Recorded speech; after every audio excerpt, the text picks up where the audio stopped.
The intent mapping matrix is a way to create your list of keywords whilst applying the logic that will help with audience segmentation once you have started using Nexus. It will also become a core framework for delivering an intent-based strategy and a useful tool for outbound sales teams. The first task is to describe the core reason behind someone going online to do some research. We call this the customer need. Your products or services should be able to solve whatever problem or requirement that researcher has, but try not to use that as your starting point.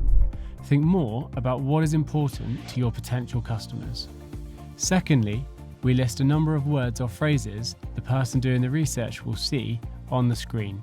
This can range from generic to very specific keywords and will be tested and expanded on with the help of our support team so that you get an optimized keyword list when your dashboard is launched.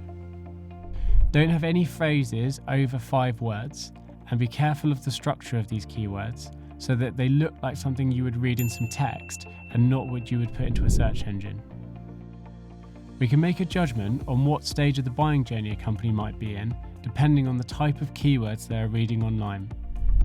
We split them up as early, mid, and late, but you may also know them as awareness, consideration, and decision phases. Early stage keywords describe a need or a requirement or a problem, but not how to solve it. An example could be a man trying to cross a river. His research would be about the river and the problem of not being able to get across. So the keywords we'd see would be something like river crossing, getting over rivers, improved passage over water, and traversing water. Mid-stage keywords describe types of solution to the requirement or problem, but no company names. In our example, this could be boats, bridges, or cable cars. Late-stage keywords are the company and product names of a particular type of solution. This is where you'd list your company name plus your competitors and all of your product or service names. Going back to the intent mapping matrix, the value proposition should be concise and explain why your product solves the customer need you have listed. This is essential if you are using this framework to support your outbound sales team, as when they have identified a need through Nexus, they can then easily match it to the right value proposition to present to the prospect. The persona will list all of the job roles of the people who may be doing the research or will have requested for it to be undertaken. This will help us build the job role list in Nexus, which pulls through recommended people to approach from our contact universe based on their role and company intent profile. Finally, we have a column for marketing content. This is a place to list all of the marketing content you have or wish to have in place, which is specifically linked to the customer needs and value propositions you have chosen.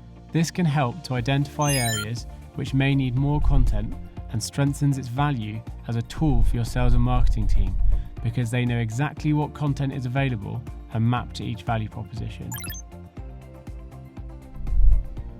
Let's work through an example as if we were a support software company. Let's assume that as a support desk vendor, a customer need of theirs could be to improve the communication between customers and a customer support team. This could be an early or mid-stage requirement, so we can have it over 2 lines. The early stage keywords here would be purely about the requirement.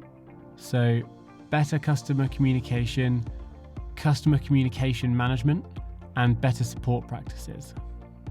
Moving into the mid-stage keywords, we are looking at what it is that will potentially solve their pain point or need.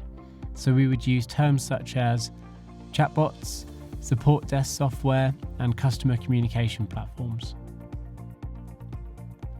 Finally, the late-stage keywords focus around when a company has identified a potential solution and is now looking at products and vendors. These could be Zendesk, Zoho Desk, or Salesforce Sales Cloud. Some of the personas we would be interested in targeting for this scenario could include Head of Customer Success, Operations Director, and COO. Finally, in terms of marketing content, you would then list all of the collateral, whether that's blog posts, case studies, or white papers, which respond directly to this customer need.